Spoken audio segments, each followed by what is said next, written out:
Hey, what's going on, everybody? Happy Monday. We're back at it again. I see my audio is on, and so that's cool. Hey, Lit, what's going on, man? Anyway, hope all is well with you and everybody out there. So we're going to give it a couple of seconds. Now, everybody's been talking about Stephen A. Smith, so I thought this channel can't be a channel unless we put our 2 cents in. You know what I'm saying? What's going on, Curtis? Uh, we got to put out we got to put our 2 cents in about the Stephen A. Smith saga, and I wanted to say my piece. Hopefully, we'll. I don't know if we're going to come to a resolution, but I could tell you right off the bat that I'm really, really disappointed in my man. But we can get into that a little bit later as people come in.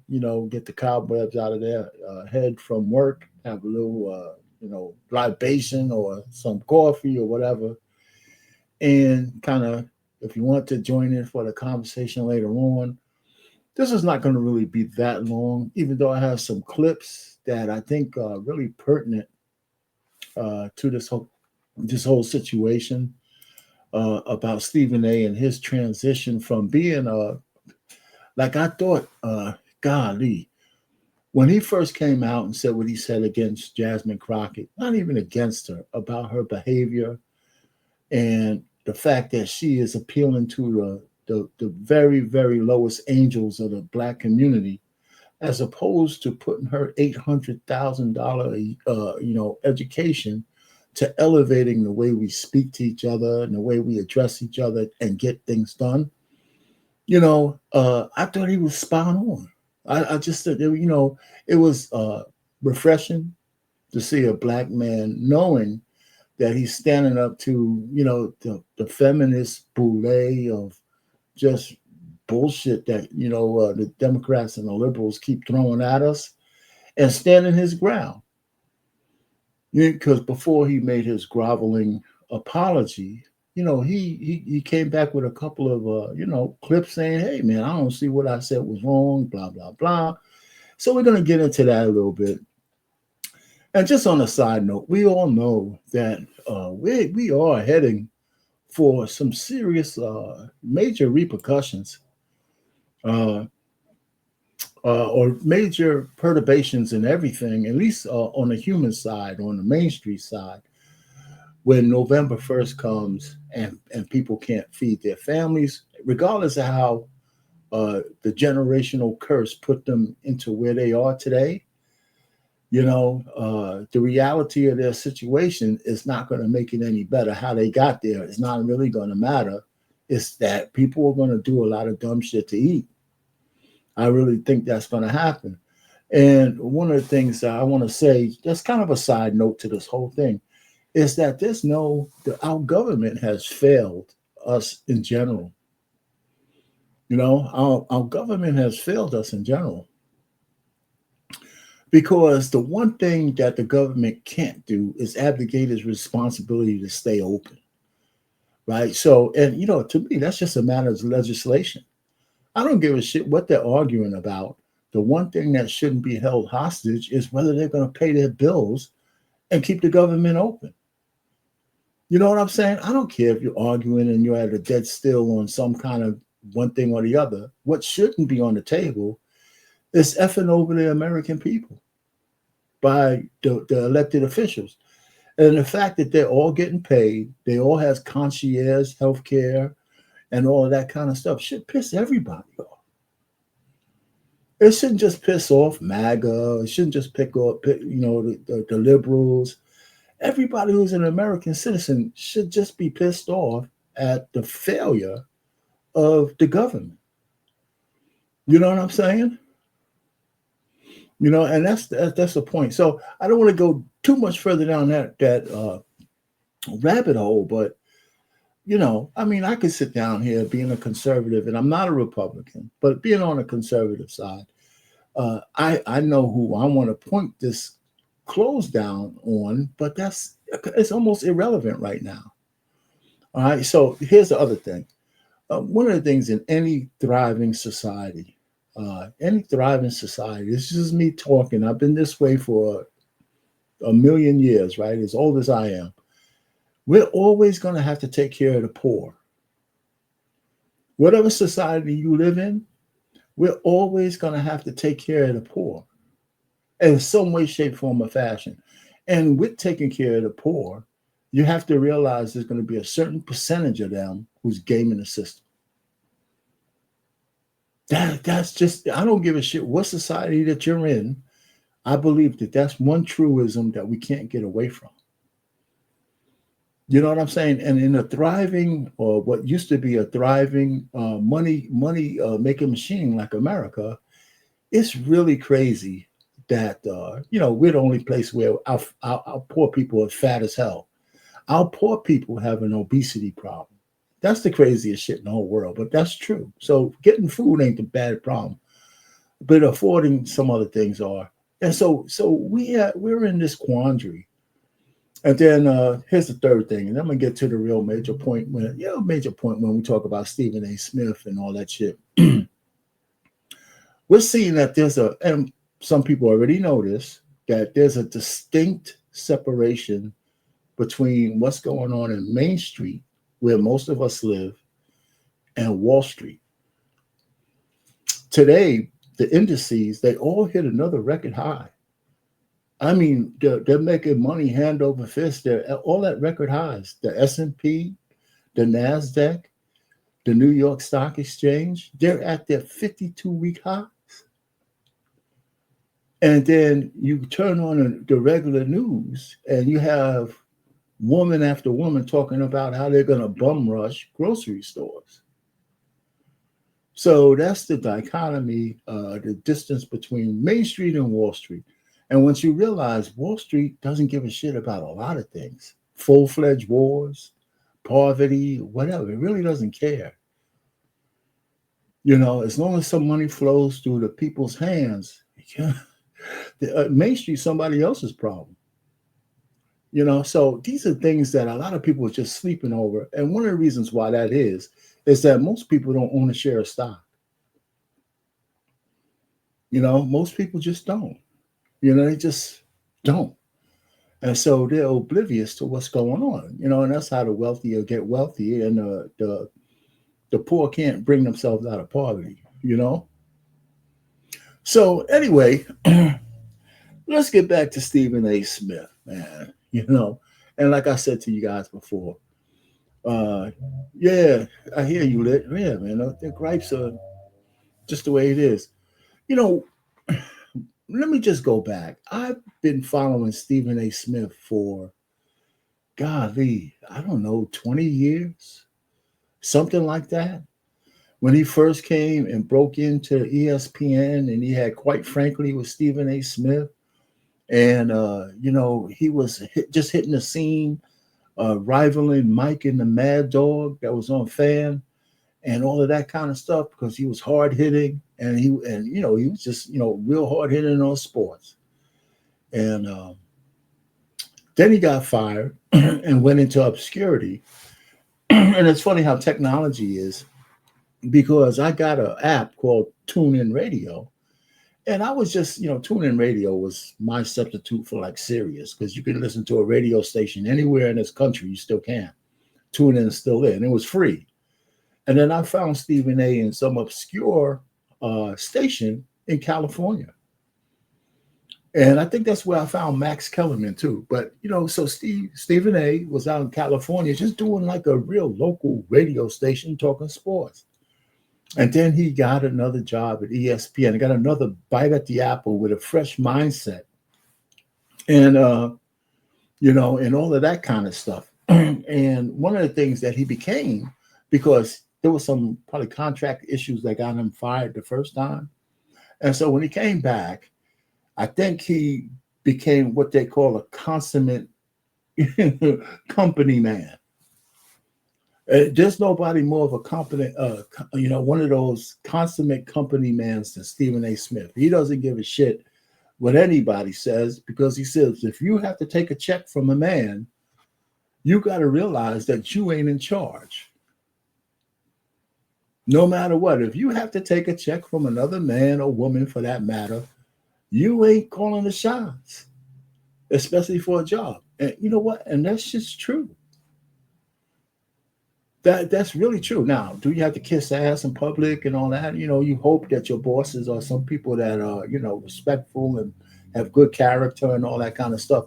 But even if they don't, you still have to weigh what you feel about them and feeding your family. So Stephen A. Smith, you know, that's what he did. He says, I'm gonna be a company man.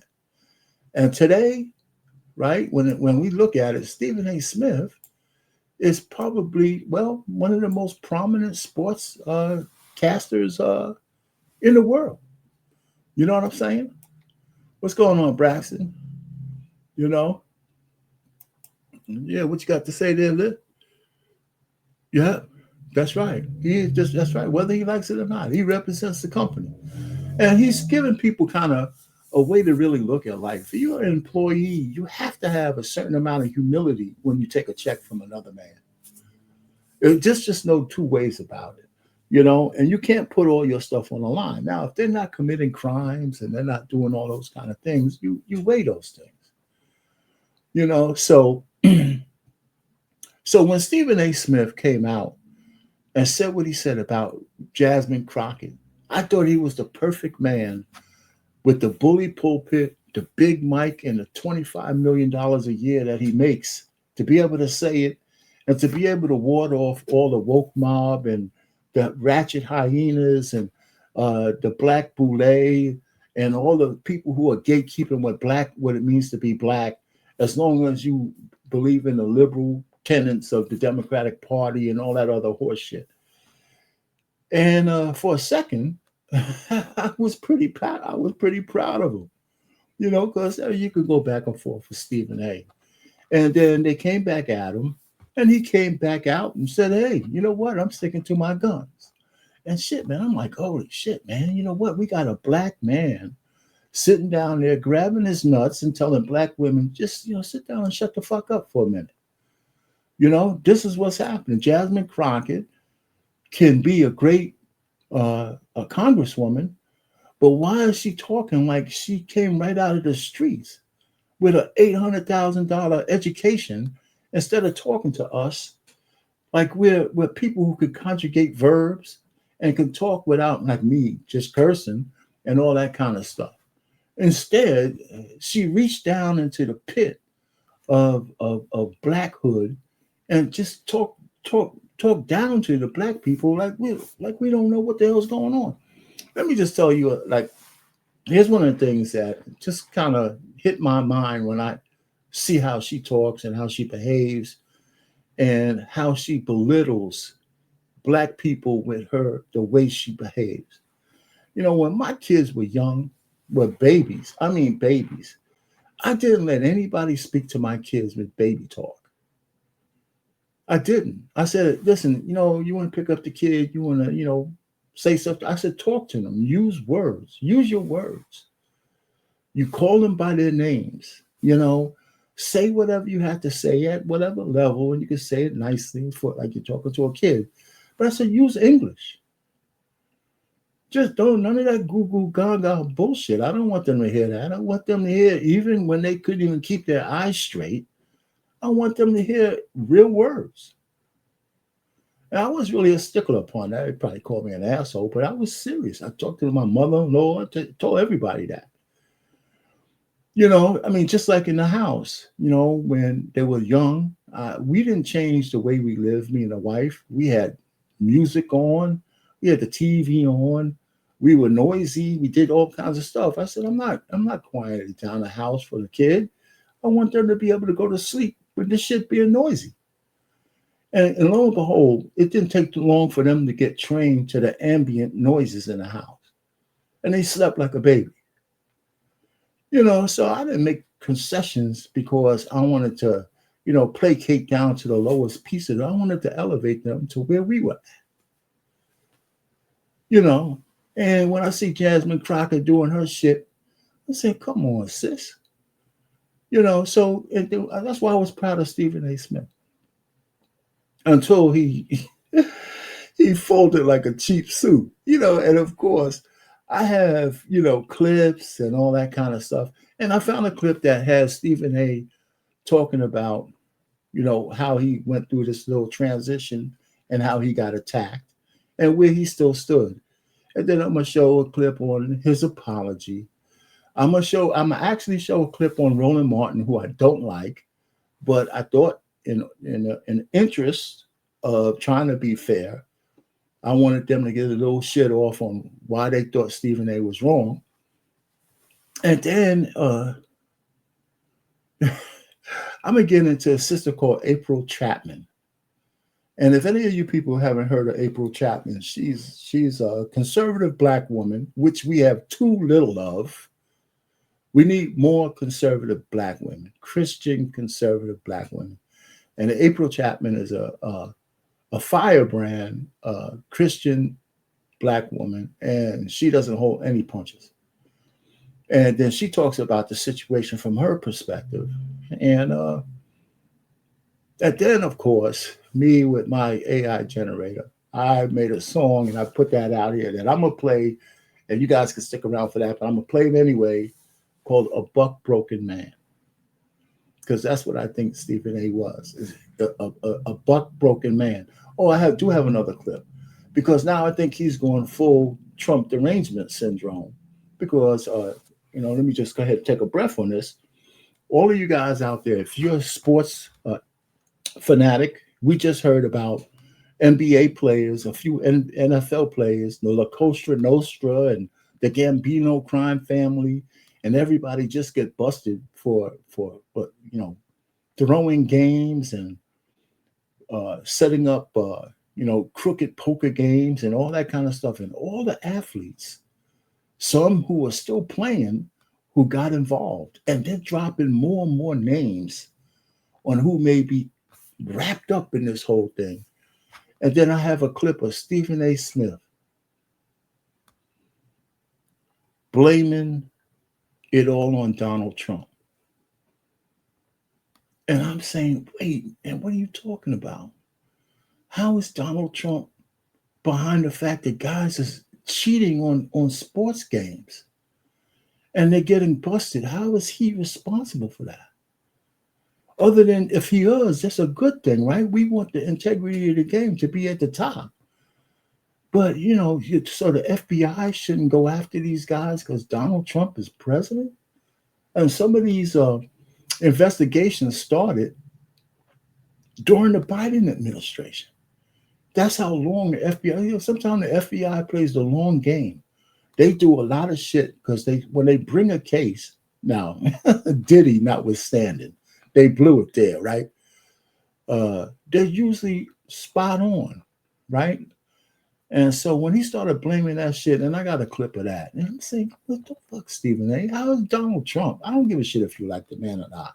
How is he responsible for these guys throwing games? It's crazy. Anyway, so I just gave you the outline of what we're going to talk about. I'm going to drop the link for anybody who wants to come up and maybe rant with me, or you might just want to listen to me go through this thing because, some of these people can speak about this thing better than me. But it's really, really disappointing to hear and live through where we are right now. Especially in the Black community where we need to kind of elevate ourselves. And there's just too many people, not like crabs in a barrel, won't let us get out. They just won't let us leave. And so this is where we are.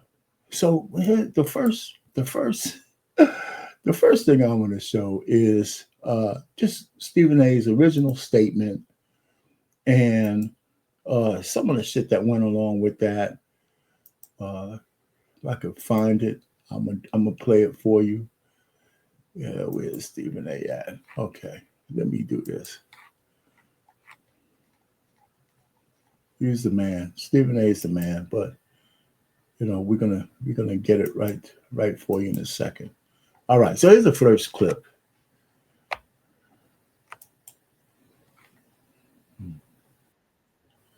All right, first clip. Let me go ahead and then we're gonna share it.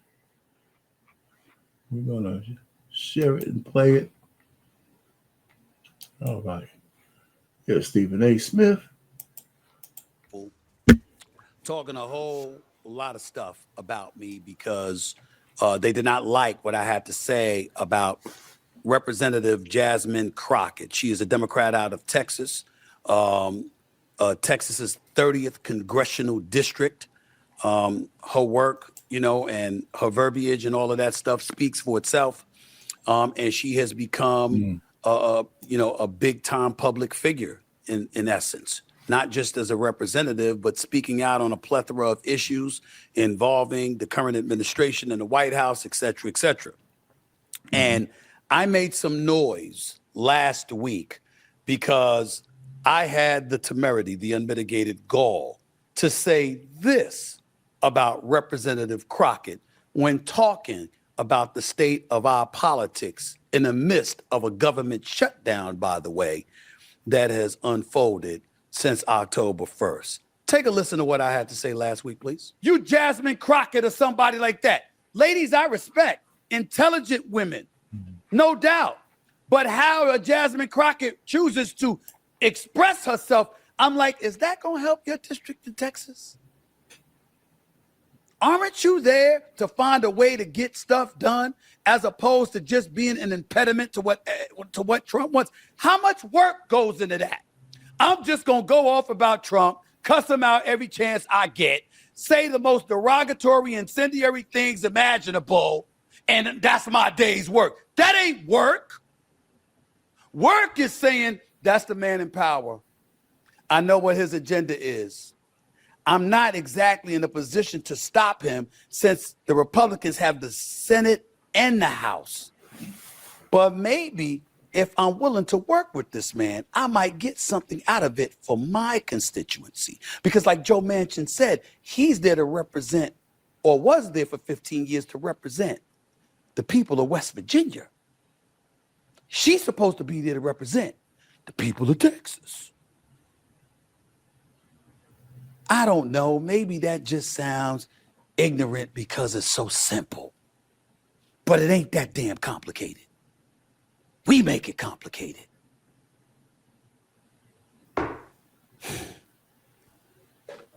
Damn, it's frustrating. It really can be.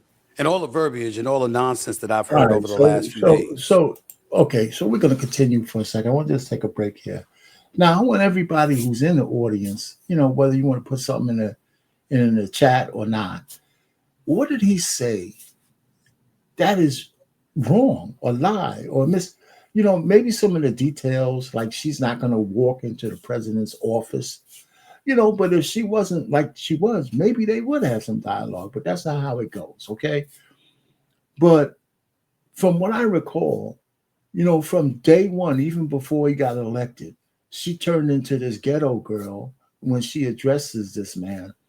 And if the president knows that there's a whole bunch of Congress people who call him Hitler and some threat against democracy, and he's this kind of guy, he's a piece of this and he's a piece of that, how's he going to treat you?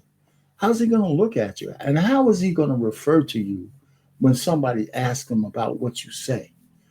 Right? So, and this is the quandary that we're in, right? And I'm just thinking that all of the polish that she should have had, she's just wasting it, because now that's what people think. And a lot of people forgot that Jasmine Crockett was putting her name in the hat for a major committee on the Democratic side. And they pretty much all but ignored her, right? I mean, I think they voted on it and she was somewhere last on the list, or she didn't, she was thoroughly disappointed and rejected and rebuked. And I can't help to think that the way she behaves was a part of that. It's why it can get exhausting.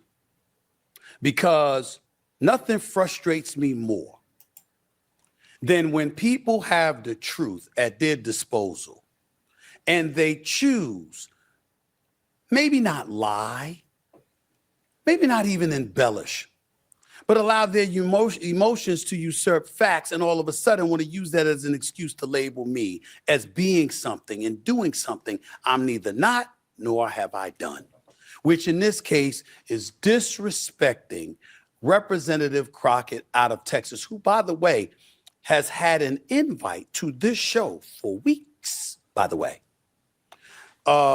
Governors Josh Shapiro and Spencer Cox came on this show. Senator Lindsey Graham came on this show. Joe Manchin, now retired, came on this show. Bill O'Reilly, Bill Maher came on this show. Okay? And more are coming. And she has an invite. And AOC has an invite.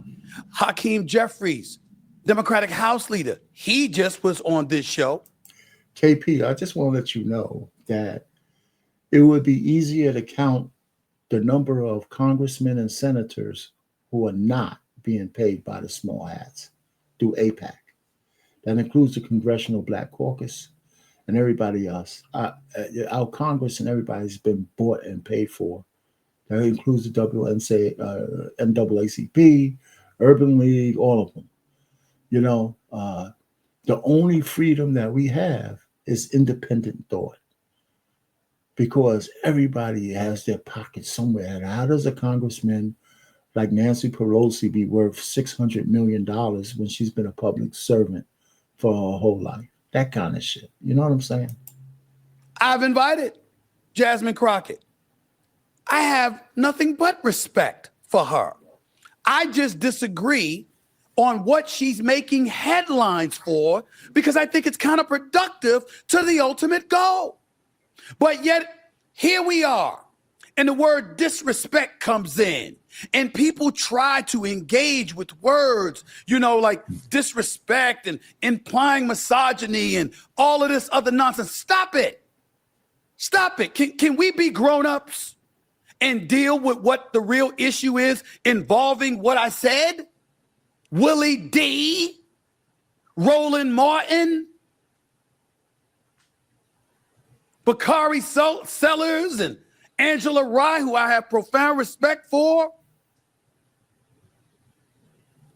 I mean, the list goes on and on with all of these people. I don't have their names in front of me. To my producer that texted it to me, I don't have my phone on me right now, so I apologize for not having those names in front of me. But I'm what are we talking about? How's it disrespectful to say what I said? Could you just disagree? Could we just say, yo, Stephen A., I disagree with you. Here's why. We got Willie D. Put up that quote, please. He's putting out quotes or text or tweets about me. Let's see that again. Stephen A. Smith taking shots at Jasmine Crockett ain't just messy, it's weak. Dude is sitting on one of the biggest mics in America, and instead of using it to uplift, he's tearing down a black woman who's out here putting in real work. That ain't critique, that's betrayal. Jasmine Crockett ain't the problem. She's the kind of woman who walks into rooms full of snakes and makes the snakes flinch. Meanwhile, Stephen's showing what happens when the paycheck gets louder than the principal. That sucker shit, straight up, end quote. Wow, Willie D. You sure are uplifting. I mean, I got to be touched. That was inspirational. Really, that really, really was. That was inspirational. I'm doing sucker shit. That's what you call inspirational? That's what you call uplifting? Really? Now, I haven't heard everything that Roland Martin said, D.L. Hughley had to say, and all the other names that I'm... All right, so listen, we know where this is going, right? So I just wanted to give you guys a taste of his blowback. But here, even still, he's defiant. He has some defiance left. You know what I'm saying? There's something still there. You know, the man, Stephen A., is still there. You know, he said, okay, you're throwing some shots at me. You know what? My mic and my self-respect and all that, I'm throwing that shit back at you. No apology, no nothing. And it was a point where, you know, I was happy for this guy, you know? So, okay, so we're going to keep going. So we're going to just take that off for a second and just, you know, just keep it going. Because I do want to share a little bit of what Roland Martin had to say because Roland Martin had the blowback, and I just thought it would be only fair to hear some criticisms of Stephen A. And then I'll tell you that I think that this criticism, whatever you think about it, shouldn't make a guy like Stephen A. buckle whatsoever, But and then we can get into the conversation of why do we think he really buckled? You know, it certainly wasn't. It certainly couldn't have been because of the chicks, right? Who didn't like him. So, because they're a dime a dozen. The Tiffany Crosses, the Angela Rise. That I wouldn't buckle to them. I don't see why he would.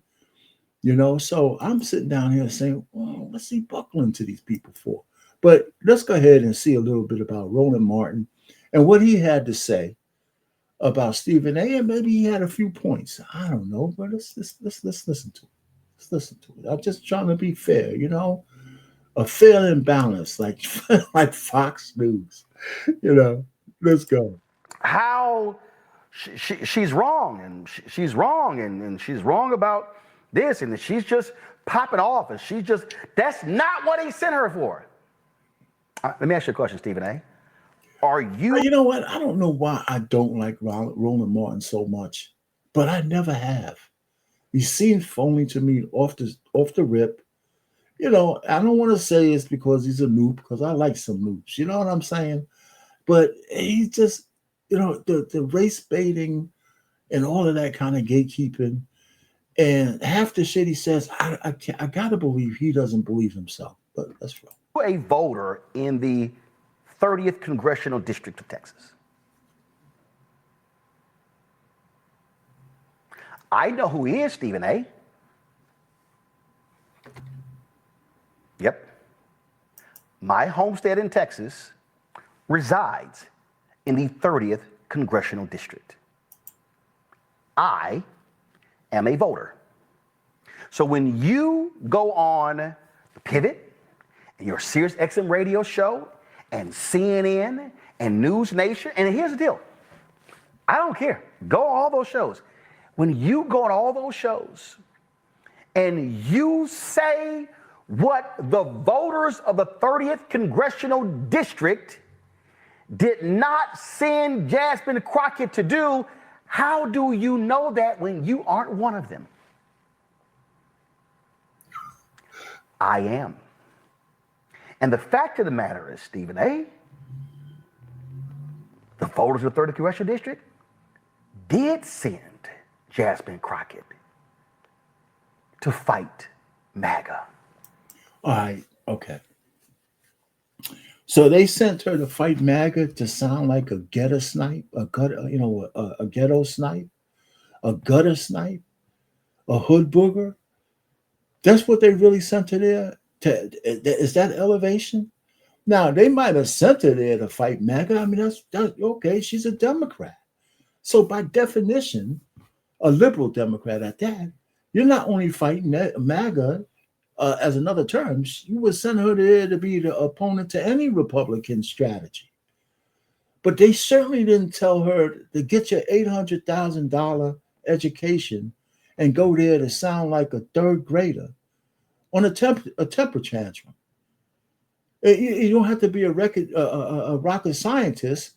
They did an expose about the district that she runs, with all the closed housing and all the closed buildings and the dirty streets and all that shit. Now, I don't want to blame that on her. That kind of poverty and stuff is creeping over a lot of places. So that's not her fault. But I don't know whether a little bit of honey and a little bit of sugar and a little bit more, stealth and, I guess, strategy can do better for a community than dropping the F-bomb every other day. We did send Jasmine Crockett to fight for the voters. We did send Jasmine Crockett to fight the agenda. Now it's very interesting when you go on television and you sit here and proclaim what the voters of District 30. Okay, Stephen A. This is a fact. This is the results from the November 2024 election. Jasmine Crockett received 84.9% of the votes cast, Stephen A. Where I come from, Stephen A., that's called a resounding victory. When more than 200,000 votes are cast, I'm sorry, more than 239,000 votes are cast, and Crockett got 197,650 of them. So it's pretty arrogant of you to say what the voters of the 30th Congressional District did not send her to do when she's doing exactly what the voters sent her to do. Let me stop it there because I'm going to move it from that. Again, so this is a spurious point that he's trying to make. The voters didn't go and they voted for her in good numbers because they were on her campaign trail. She was the $800,000 woman. When she was campaigning for them, she was the $800,000 woman. Her early days in Congress, she was dressed like a woman who was on the up and coming. She had, different kind of hairstyle, different kind of this, different kind of vernacular and everything. So they voted for her because there's a plethora of black women, liberal women being voted almost everywhere. And don't let me pull out my list of how many of them have goddamn fumbled the bag. But here's again, so Stephen A. didn't say anything about her qualifications of being elected. He did. He says, now that you're there, why are you acting like a ghetto snipe? That's what he said.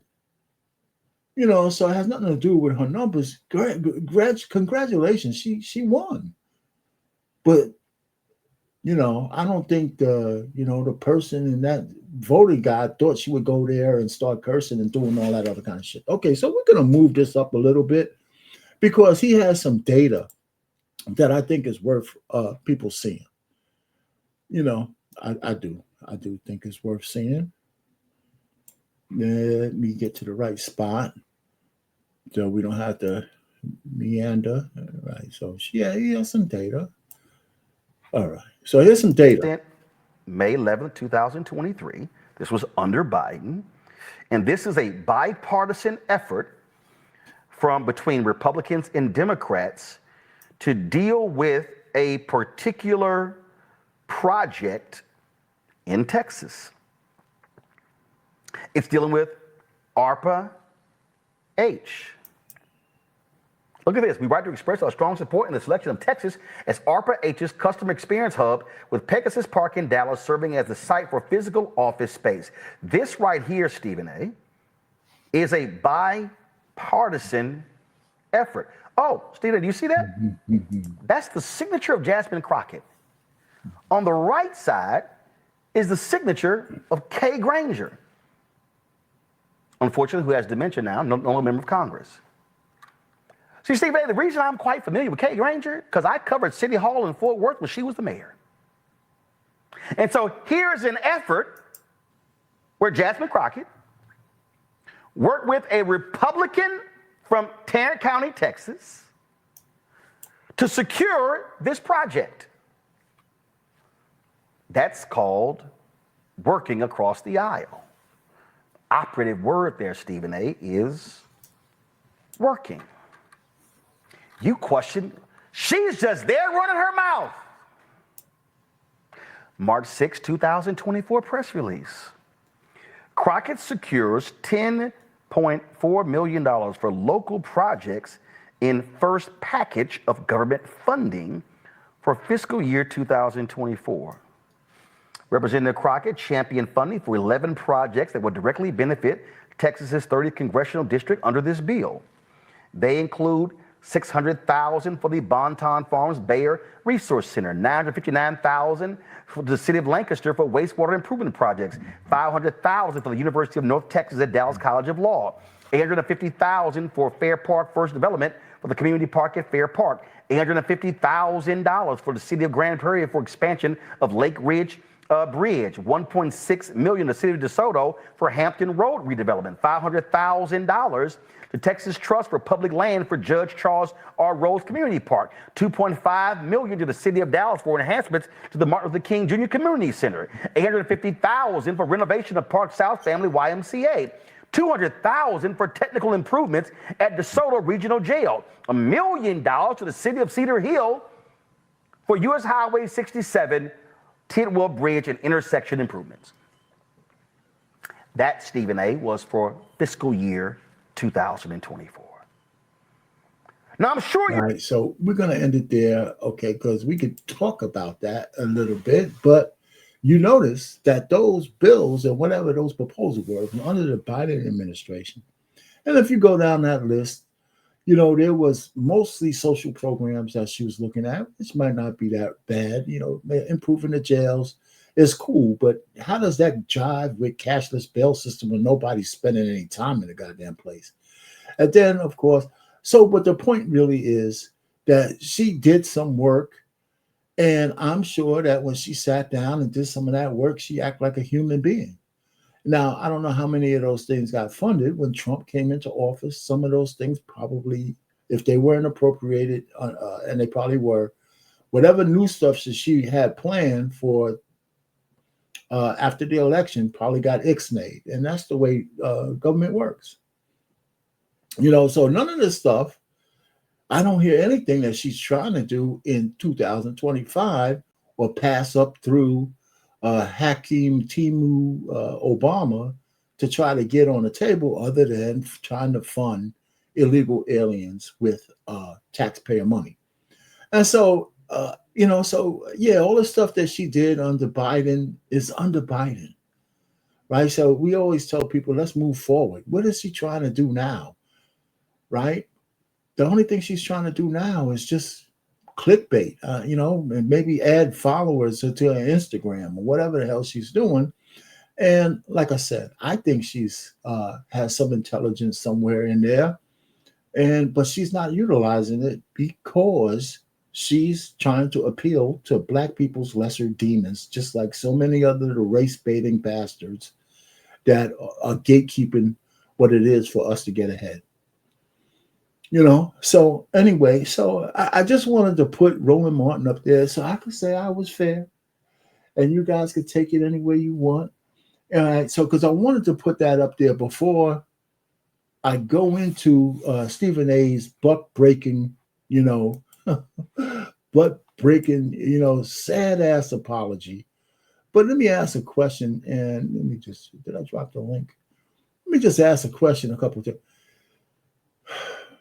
Now, the other question, I think, what did I have? Some questions. Oh, yeah. I have a couple of questions after the apology that I would like to hear some people tell me about. Because we're going to play the apology next. I'm going to drop the link, and anybody who wants to come up after the apology and talk about it and all that kind of good stuff, you know, we can do that. All right. So here we go. Let me do this. Get out of this. Let me get to the apology link. So I wanted to be fair. I think I was fair. So let's go to Stephen A. Brokeback Mountain apology tour link and see how his mea culpa to the woke mob. Okay, there was something. All right. Something was wrong. All right. Straight Shooter with Stephen A. To this special edition of Straight Shooter with Stephen A. That's what I'm going to call this, Straight Shooter with Stephen A. Because obviously this doesn't have anything to do with sports. This has a lot to do with a whole brouhaha that's been going on with me over the last few weeks. Now, I will tell you, I apologize for not speaking about this earlier. If you took a close-up of my face right now, you'll see the right side of my face swollen. I had emergency double root canal surgery. And so I've been down and out and drugged up and stuff like that over the last few days, trying to overcome this stuff. But nevertheless, it is what it is. I'm here right now. I wanted to take a moment because I saw something disturbing in regards to President Donald Trump and how he came at Representative Jasmine Crockett.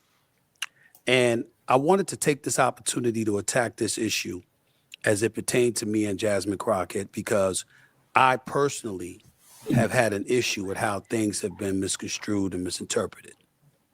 But at the end of the day, I have to own it. And that's what I'm going to do today. And so when somebody says to me, Stephen, rather than point to her and her verbiage and her language and how she talked about the president, what about how he talks? I have no problem with that. All right. So, but I do. That's the what about his ism that women do all the fucking time. Because he might be an ass, it gives her license to be an asshole. Is that what you're saying, Stephen A? And the truth of the matter is, I'm not so sure he started hurling insults at Jasmine Crockett until she started doing that to him. But we can go back through the archives to find that out. So everything you said about Jasmine Crockett is negated because the president said something about him. So she should have the right to belittle herself and talk to the black community as if she's a gutter snipe because the president might be an idiot. Is that your point? I mean, really, that's what it sounds like. You know, that's the same thing if you sit down and talk to your wife and tell her that she's fucked up and all she could tell you is like an elephant, all the things you did bad. So it justifies her being bad. What does that have to do with what you said about her? Does that negate that? Or is it just, oh, well, you know, she had to say this, so she's getting back at the president? For heaven's sake. I can understand that. And if that is the reason that everybody is in an uproar, that is fine. And I have no problem apologizing to my sister because, damn it, I want her to know I don't feel that way about her. Just like I didn't feel that way about Kamala Harris. Just like I don't feel that way about the marvelous, the wonderful, the incomparable, the greatest first lady ever, and Michelle Obama, in my estimation, or anybody else. But what we're going to do on this show is understand who the hell I am and how it's going to be as long as I'm doing this show. I have no problem apologizing if I'm wrong. I have no problem apologizing if I've made somebody feel a certain kind of way. But I'm going to challenge the legitimacy of what people come at me with when I think that challenge is warranted and deserved. If you came to me and you said to me that it came across as a bit dismissive, Stephen, you should have been more protective of her than that because look at how he speaks. Look at how they act on Capitol Hill towards her. I understand that. Every time he says that, it sounds crazy that everything she's doing is retaliatory. That's not true. That's absolutely not true. She put herself on an offensive like this. And even if it was retaliatory, which it's not, you can't think you're going to get on Capitol Hill and dish it without being able to take it. I mean, it doesn't make any sense to me. Right? I mean, you just can't do that. You can't be hurling wolf tickets and then cry I'm the fucking damsel in distress when they come back at you. And Stephen A. Smith, man, that's what's so. What are you apologizing for? Did what you say was wrong, or is it only wrong because Donald Trump is who he is? And that's what it sounds like he's saying, and that's what bothers me the most. But when somebody tries to take that to accuse me of being disrespectful or in any way misogynistic, I'm going to push back on that because that's emphatically false. There's no truth to that whatsoever, and I'm not accepting that, and I'm not owning that. I can sit up there and I can look at Representative Jasmine Crockett. Do you know what I think she should be doing?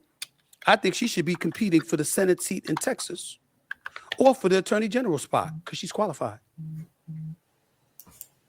I personally think Kamala Harris should have ran for governor of California. I've said it for the record that if Michelle Obama was running for president, she would have beat Trump, in my opinion. I think she Well, it's good that you have an opinion, but she wasn't going to beat Trump. should have done it. That's how I feel. But somehow, some way, it's never enough for some people out there. I understand. I would advise you to get over it or buckle up because I'm not going away. This is my show. I will say what I feel and I will do what I want. It doesn't mean I'm going to be insensitive. It doesn't mean that I don't care about our community. A matter of fact, most of the trouble I get in is because I care about our community. And the reason I'm bringing this up and the reason that I'm willing to attack this subject, because this really ain't about Jasmine Crockett. I respect her. I wish her nothing but the best. I was simply asking a question. That's all. What's working for you? Because I don't want her to lose the prowess that she has. I want it to continue to gain and elevate. We need resistance. So let me ask you, Stephen A., do you still want an answer to that question, or is it moot now that you've apologized and groveled for nothing? And, you know, I mean, why? And that's the whole point. If the man with the mic who makes $25 million a year can grovel to something that he didn't do wrong, I mean, it's just a bad look. Now, is it the end of the black man because Stephen A. decided to be, you know, less than, you know, testosterone driven on this? Like he always equivocates on anything? How are you going to be a straight shooter if you're going to take back everything that you say because somebody felt bad about it? Or that a woman like Tiffany Cross comes out. I saw a little bit of that stupid podcast they have where Tiffany Cross came out and said, you know, he's working on little dick energy. I mean, that's ghetto shit, man. You know, it really is. It's I don't see how anybody could respect a woman saying shit like that. Just like if a man said, you know, some of the worst things about a woman just to try to win an argument. You know, here's another thing. On a side note, both Angela Rye and Tiffany Cross came after Joe Budden. They came after Joe Budden because Lamont Hill went on their show and got into it with somebody, and they tried to say Budden's show was lowbrow, low educational, and not like their show that's, you know, some kind of boule bullshit. He ripped them both a new asshole. He didn't apologize. He didn't give a shit about the women and the boule and being canceled. He said, fuck you. You know what I'm saying? And he didn't use those words. I did. But he didn't back down. And his platform is nothing like Stephen A's. He said, wait a minute. You know, you don't get to take shots at me because you don't like it. You didn't hire Lamont Hill. He's on my show now. You had a chance to bring him over there with the so-called intellectual. Because Lamont Hill is one of those kind of liberal men. He's a smart dude, but actually he's kind of street too. Like he is when you get him riled up. he's got a mix of street and try to be a boule. But you know, but Joe Budden wasn't having it. He was not having it. You know, and I can say, that's what I'm talking about. What's going to happen to you? Nothing, Stephen A. You got the bully pulpit. You could have this shit would have just went out into the woodworks. You know, but instead, something else triggered in him. And I'm not going to pay any more of the apology. I'm gonna stop sharing that. And here's my thing. Can you guys tell me why you think, anybody, tell me, you put it in the chat, why you think he buckled? Why did he buckle? You know, that's my thing. Why the hell did he buckle? You know, and it couldn't be because of Tiffany Cross and all of these black gatekeepers. He didn't buckle because of that. You know, he wasn't going to lose his job at ESPN. You think ESPN just signed him for $100 million to fire him over some bullshit about Jasmine Crockett? No. Sirius XM just hired him for another undisclosed amount of money. You think they did that shit because they wanted to shy away from controversy that might draw eyes to their show? Right? You know, and here's my thing. I think, and this is crazy, this is my own stupid take. You know, being a Stephen A fan from a long time, when his father was out of the picture, he was raised by his mother and his 5 older sisters. I really think that, you know, his mother passed away, you know, God bless her and stuff. But obviously she was a liberal Democrat matriarchy. And the way he has deference to women, I think that it was. I think he buckled under the heartstrings of his sisters and the face of his mother, because I can't see him being afraid of the boule. Right? He's a Q, you know. I mean, or whatever, you know, even though it's honorary or whatever it is. But I just think that, you know, somehow his sisters got to him and said, you know, you got 2 daughters, you got 5 sisters. You have a mother who raised you and did everything else. And I think that's the thing that got to him.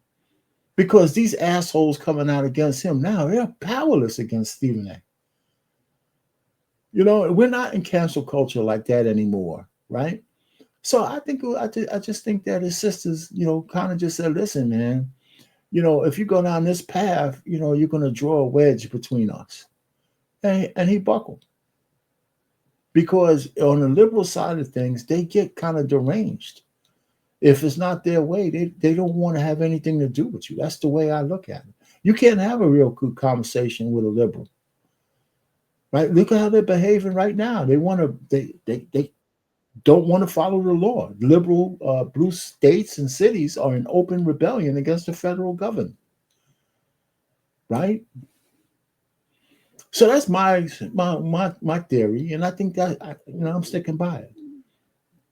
Now, and it's weird, you know. It's not the power of these guys chirping at his heels, but I think the family strings, which is much stronger, I think that's what it was.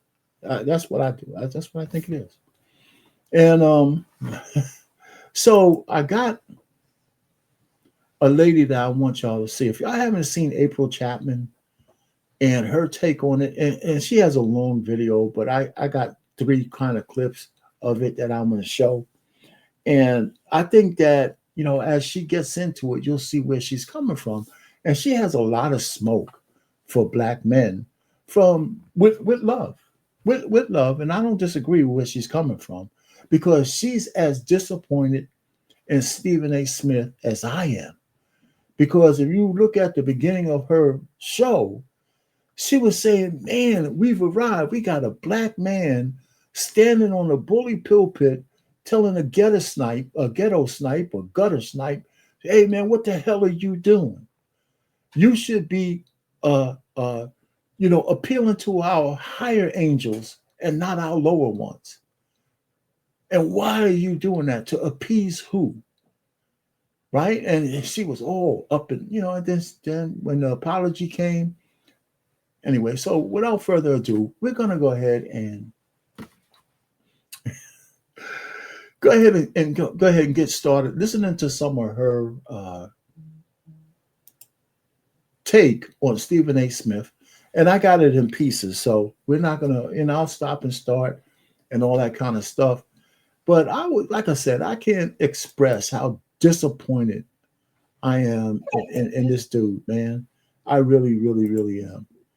All right, so let's go to the 23-minute mark and get started with her. So bear with me for a second. I don't want to get too much more further down than I need to.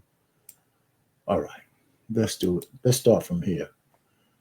Let me put it back on the stage.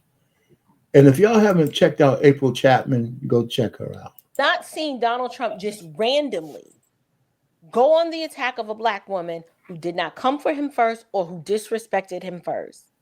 I've never seen that. I've just never seen that. But they have to create the boogeyman.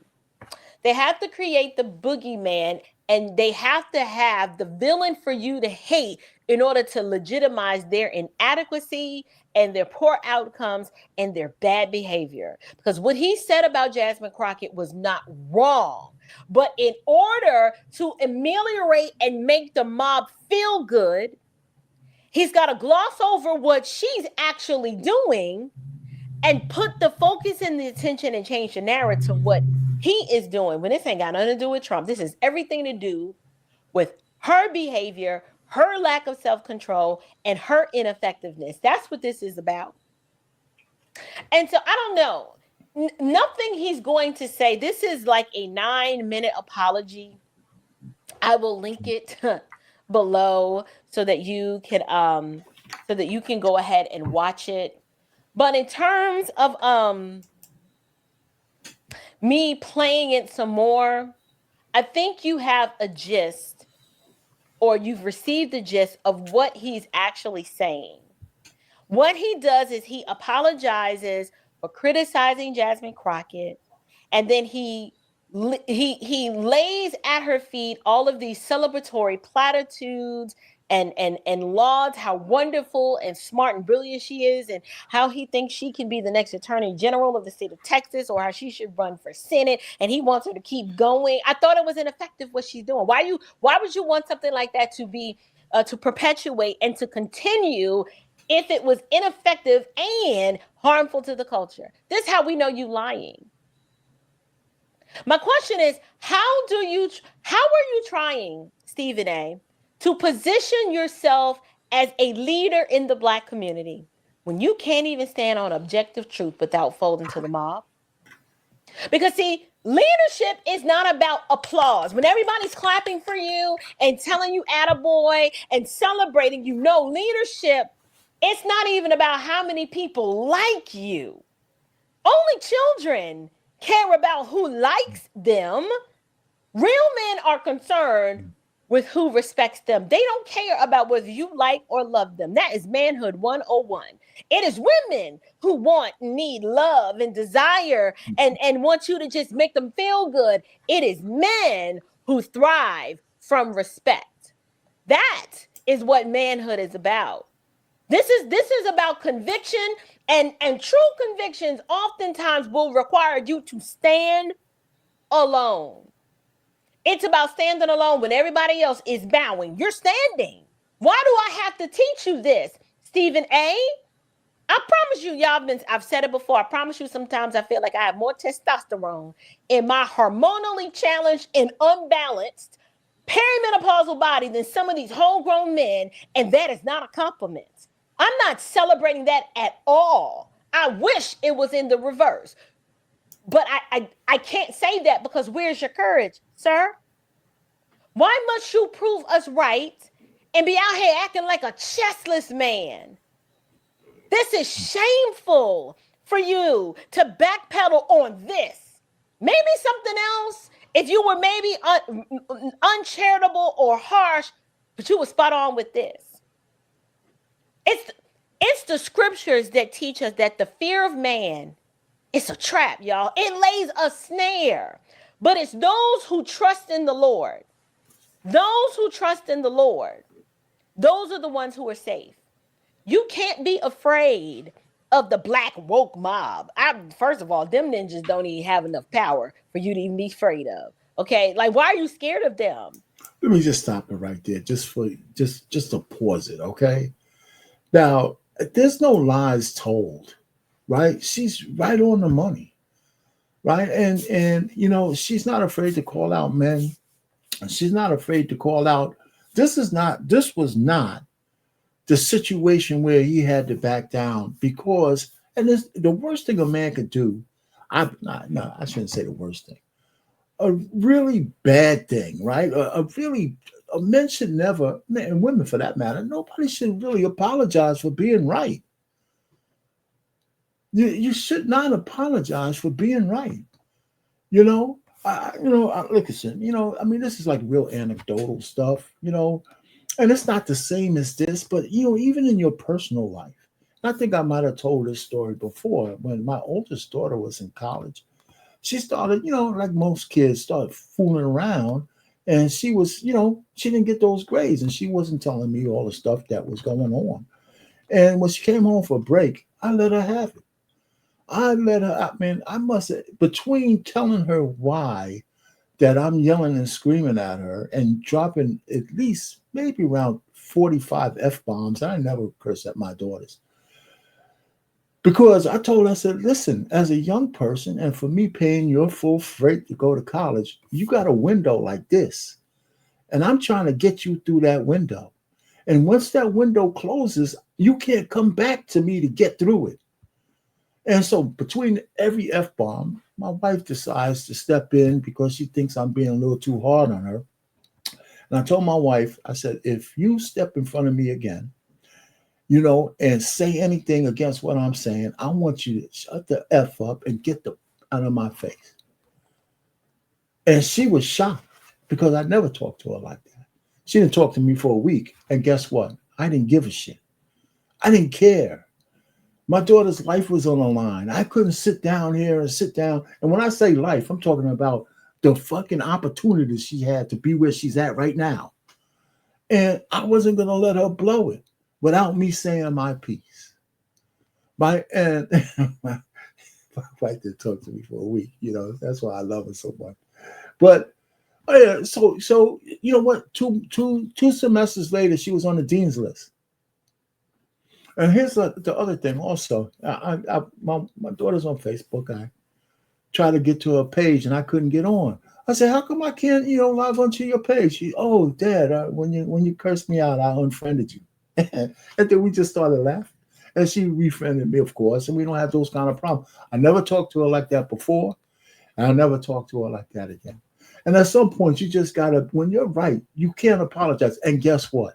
I didn't apologize to her, and I didn't apologize to my wife. Not on that one. Not on that one, because all the sacrifices I was making, I wasn't going to let nobody tell me that I needed to be apologetic for the way I behaved. And so let me tell you, all you people out there, I'm not saying for you to do that. I had credibility when I did that. For the way I worked, the way I kept the family together, I had all kinds of credits. So I decided if I had to burn them, I'm gonna burn them on this. And if you've been fucking up and you ain't been all that, you can't do what I did. That's why I got away with it, because I had the whole high ground. So I just wanted to put that out there because I don't want people to go out there and think, all I got to do is curse people out and everything will be okay. No, I don't want you to do that. I'm just telling you a story. Like she's saying, when you're right, you shouldn't have to apologize. You just shouldn't. Anyway, so let's go ahead and let's get some more April, because I really like this lady. They're just a ball of emotions. All they do is emote and make a big deal out of nothing because it's all they have. They project, they emote, they complain, they don't get anything done. And you bow the knee to them. You bow the knee to people who were caping for Kamala Harris to be in office because they thought she was the best candidate for the job. How are you terrified of upsetting that group of people? How were you terrified of upsetting a group of women who weaponize outrage like it's a side hustle, yet it never cash flows? Oh, they work real hard dishing out their outrage, but it doesn't get them anywhere. So you could have just said what you said and let the chips fall where they may. But no, you couldn't do that. You couldn't do that. And y'all, this is why the Black community is stagnant. We just stuck. We are stuck because the so-called men who are supposed to be the leaders are scared of the women. Yeah, I said it. We don't respect you because you can't protect and lead, and you darn sure can't correct what you're afraid to confront. So why would we respect you? This is why we have to leave Stephen A in the category of clowns where he belongs. I'm sorry, I was trying to bring him along, but he can't go. He can't go where we're going, guys. He can't go because how are you trying to pivot from sports to politics and cultural commentary when every time you say something that somebody doesn't like, you fold? You're talking about that's your show and you say what you want to say. No, this is my show. I actually say what I want to say. I'm not folding or bowing to a mob of people who disagree with me and get their feelings hurt. Feelings? These facts don't care about your feelings. And this is not the first time Stephen A's done this. Do y'all remember the time when during sports commentary, which is what he does, he had some harsh critique for LeBron James's son. Do y'all remember that? Mm-hmm. I'm not a sports person, but I remember that. And I was like, okay, he's kind of right. The boy's not that good, right? He's just not that good. Well, we're going to stop it on that because I'm going to fast forward that story we all know. And I want to finish it off with this last piece from her. But she's right about Stephen A. Now, I don't want to write the brother off, right? Because his apology is not really being accepted by some and all that kind of stuff, but he still has the mic. However, there's a change in him. There's something that burst with this particular situation. And we're gonna get to that in a second. And that's the distressing part. Let me move this up to the last segment of this. This is the last segment for her. Okay. To take the heat and the arrows, whatever comes for the sake of what's right. And you couldn't even do that. So you're just making it up and now you're out here lying. So the question we need to ask ourselves, why does this matter?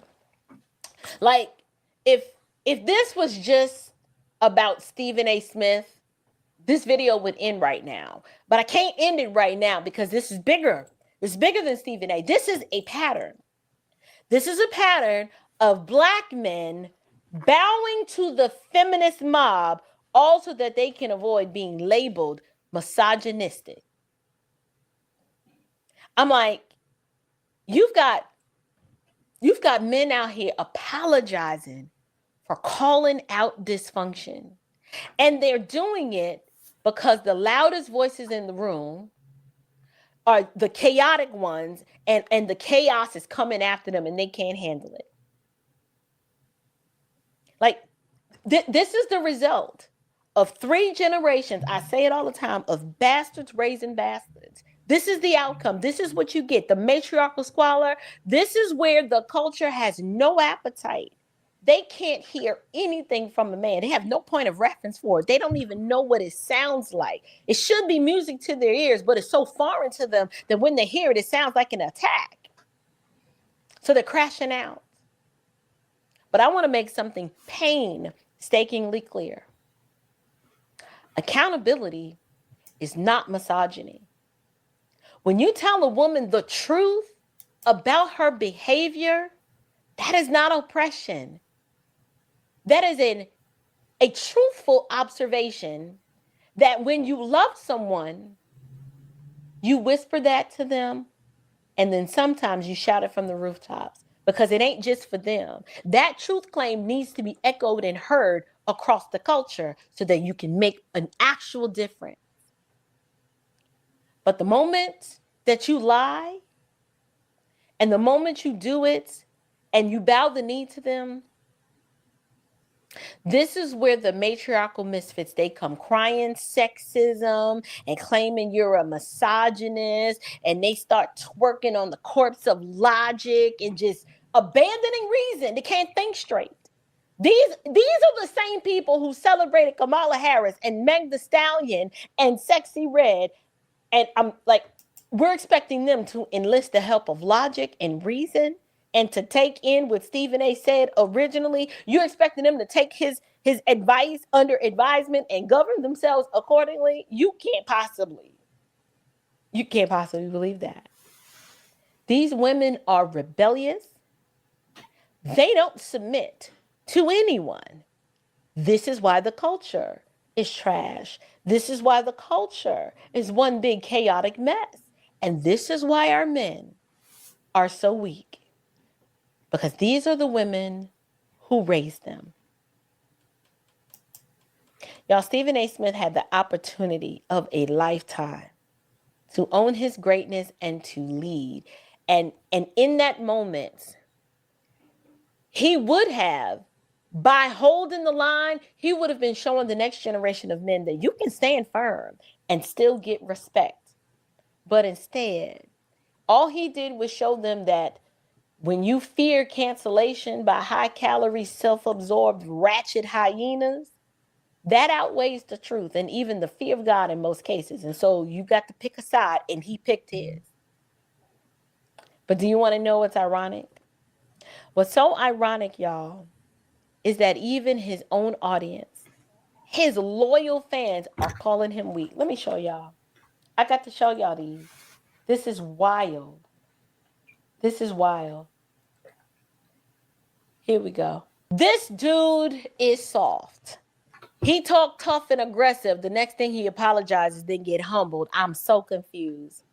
Now, guys, he didn't fold. He just neatly placed himself in a drawer. Dang, Stephen A. Smith folded to the code of black and the code of black women over white whataboutisms. He said, you did all that just to apologize? This guy is so damn weak. I have no respect for this guy. John Witherspoon voice, flip-flopping in, bruh, you can't be serious. Well, if Stephen A. Smith planned on running for any political office, that's done now. This guy wouldn't last in a debate. Stephen A. Smith is apologizing. What a shock. What is the point to be a straight shooter if apologizing for everything you say? All right, so you get the message. It's really distressing. And we've been at it for a little bit, and we got a couple of minutes left. But my whole thing is, you get the point. You all get the point that he shouldn't apologize, and there's enough people out there, as eloquent as possible to say, hey, listen, man, you made a mistake. You made a mistake, and you didn't do us any favors. You didn't even do Jasmine Crockett any favors, to tell you the truth.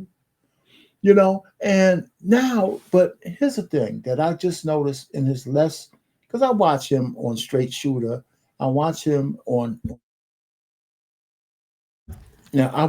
his show. I might have been blacked out for a second. And I think he went all the way. I think he got not only too scared to stand on his square, now he's all the way into Trump derangement syndrome. And that's really something that it's scary how fast he flip-flopped over that. It's funny how fast and I got a real short clip on that one. And it doesn't make any sense to me on how that happened because he never liked Trump. In terms of voting for him, he said that plenty of times. But now we know about the scandal, right? We know about the scandal, the gambling scandal and all that kind of stuff.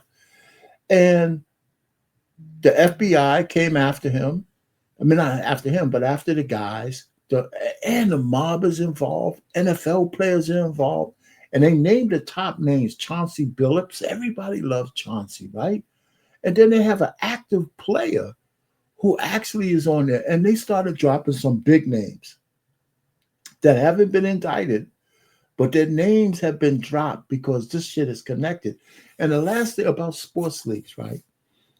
The worst thing you could do is get involved in a sports gambling problem. Okay? It's big. It's huge. As a matter of fact, you're talking about NFL, NBA. You can't get involved. Look what they did to Pete Rose. Not only did they let him die he's one of the greatest baseball players that ever lived, but not put him in the Hall of Fame. They put him in the Hall of Fame as soon as he died, not as a reward, but as the last admonishment that we let you die before we honor you, in the Hall of Fame because of what you did what you almost did to baseball. Because the only sacred thing is don't get wrapped up in gambling. I thought that was the lowest shit that you could ever do to a man. Just keep me out. But they put him in the Hall of Fame after he was dead to make sure that I just think it was more of evil intent than a reward for his family. You know what I'm saying? Because they said anybody else can enjoy this, but you. We want you to die before you see it. I think that was cruel. I really do. Anyway, but that's how important gambling is to sports. And we got this big scandal. And here's Stephen A. Somehow, some way, blaming it on Trump.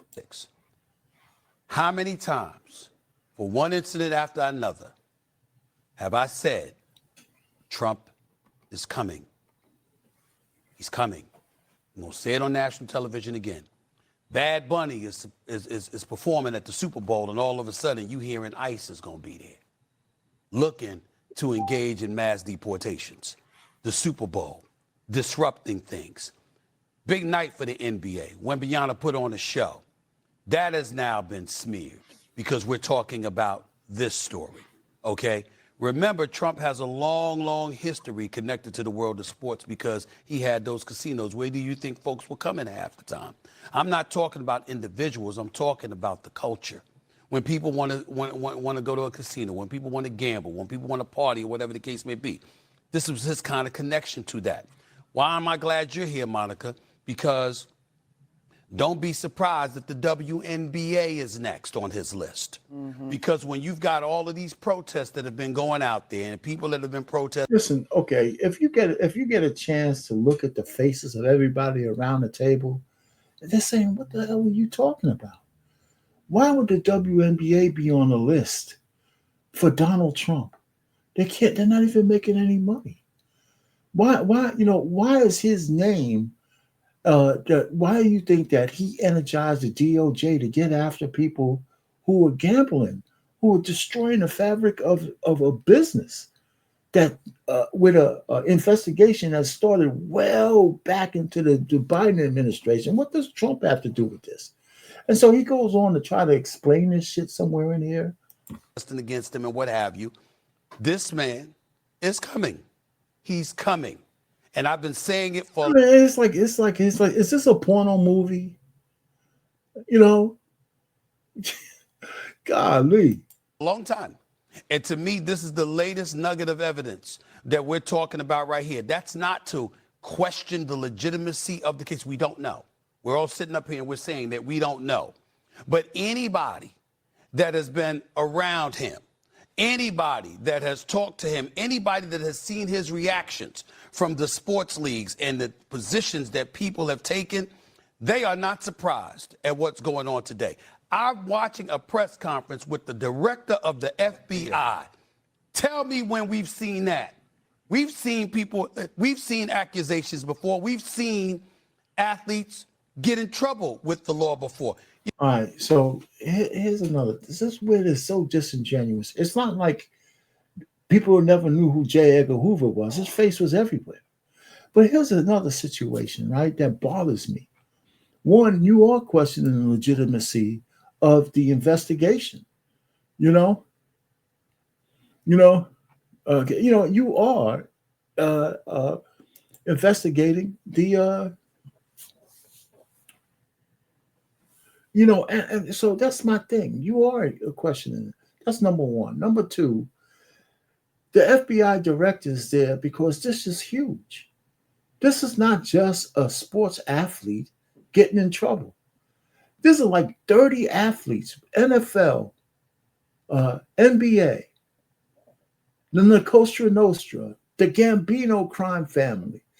I mean, this is one of the hugest shit. And you know what? I have seen Cash Patel at big major drug busts and all that kind of stuff. And since when does the director of the FBI have to be invisible on big major cases? Who said that? It's a lie. First of all, it's not true. It's a lie. And what does Trump have to do with the fact that people are committing crimes? And they need their day in court, of course. But man, this is huge. And the integrity of the game is in trouble. And this whole fucking thing about Bad Bunny, I mean, that's a separate conversation than this one. And so now all of a sudden you go from being your own independent guy to sounding like every other head case liberal with Trump derangement syndrome because you got checked by a whole bunch of hyenas for some other bullshit. I mean, I don't understand, Steve. What does, this is really bad look for you. And You don't see the director of the FBI Yes, you do. having a press conference. It's not coincidental. It's not an accident. All right, that's enough of that bullshit. Of course, you see the director of FBI speaking. Just because you haven't, because you're an idiot. I've seen the FBI director talk plenty of times. They when they get called into Congress, in front of Congress. And so, I mean, this is just dumb. This has nothing to do with Trump. Anyway, and even if it did, so what? These guys might be criminals. He didn't make this investigation happen. His guys are doing their job.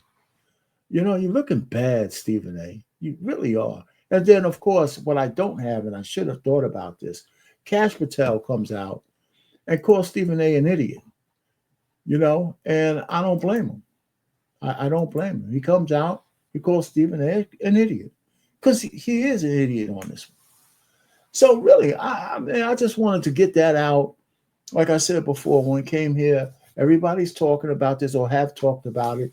It's going to be an ongoing thing with Stephen A backpedaling and all that. And I think he played his hand, because he sounds just like every other card-carrying, Trump deranged idiot out there now. And I liked it when he was somewhere in the middle. But after he got checked, by, I think, like I said, his sisters and stuff like that, and the creme brulee, now all of a sudden he has to show everybody he hates Trump. I don't think that's going to be a good look for him. I really don't. And so listen, and the Bad Bunny concert, I had a frat brother of mine. He's arguing with me. Hey, do you know about Bad Bunny's music? And I said, no, I don't. I hate the music today so bad that I fucking subscribe to an AI generator and I make my own music that only I like. I like women singing. I like singing. I like love songs. I'm old, right? I'm a fucking baby boomer. I like to hear guys say, hey, honey, and women say, you know what? I appreciate you. I like those kind of songs. You ain't getting that out of the Bad fucking Bunny with his devil uniforms on and stuff like that. But guess what? I'm going to watch the halftime show just like I watch every other halftime show. And in the end, we're going to put Bad Bunny's show into the category with everyone. We're going to rank it just like we rank them all.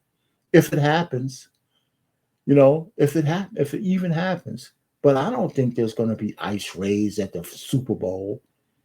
I think that's ridiculous. That's just more talk from the crazy deranged woke mob. The Super Bowl is like one of these places that's immune, right, to a lot of shit. So anyway, so I don't have anything more other than my number one hit seller that my ode to Stephen A. Smith and his buck breaking thing. And then we're going to say goodnight. It's nice and early. Go down and kiss the wife and all that kind of good stuff. And, and just move on with the rest of the night, watch some football and kind of forget about all this stuff. But I appreciate this. You're looking at, like I said, I'm your favorite baby boomer. I am. It seems like I am because everybody's supposed to hate us, and so they can't wait for us to whisk away. But anyway, so what else is there for me to do but say goodnight? But before I do that, let me go ahead and play my AI generated song. And I have no problem saying that. You know why? Because I get a chance to put these songs out and I do manipulate the words and stuff. And then the tunes and all that stuff is done for me. And I can listen to these things. I got a playlist of love songs and all that kind of shit. On my channel, theme-based music, y'all can go there and pick and choose the ones y'all like. Some of them are good. I do some jazz. I do some this. Hey, Lit got some stuff on his channel, much better than mine. Whatever sophisticated is great because I listen to it. Lit So she go to his channel and listen to that music he got over there. He's putting out a lot of it, and some of it is really, really good. You know, I'd have to upgrade my thing to actually put on. But before we leave, I want y'all to listen to this because this is for Stephen A. Smith. And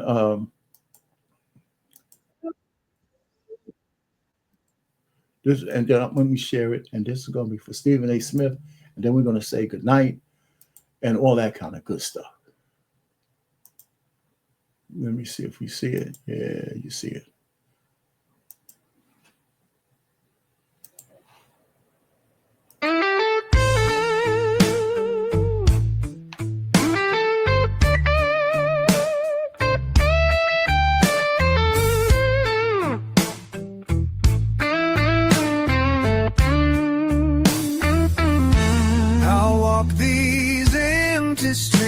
With a heavy heart, the weight of dreams lost, tearing me apart.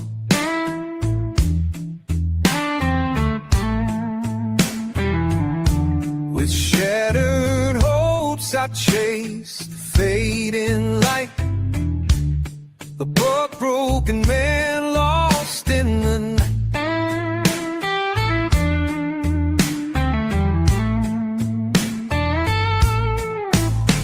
Fading memories, they haunt my mind.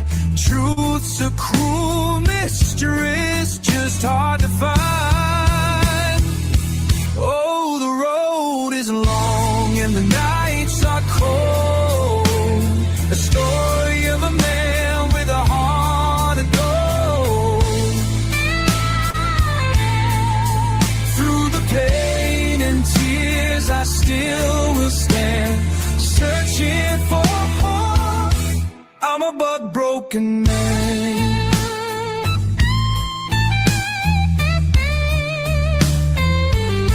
I stare at shadows that dance on the wall.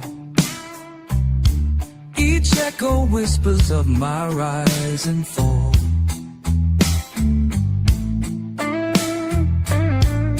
The blues play soft, but you broken life, I'm gasping for air. With every sorrow, lesson learned. In the fire of struggle, my spirit burns. The road is long and the nights are cold. The story of a man with a heart of gold. Through the pain and tears, I still will stand, searching for hope. I'm a but broken man.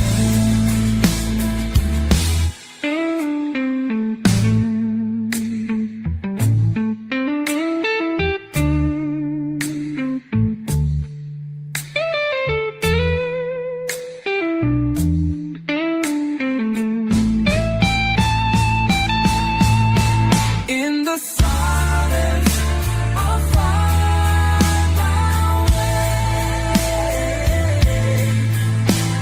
The broken man will live another day.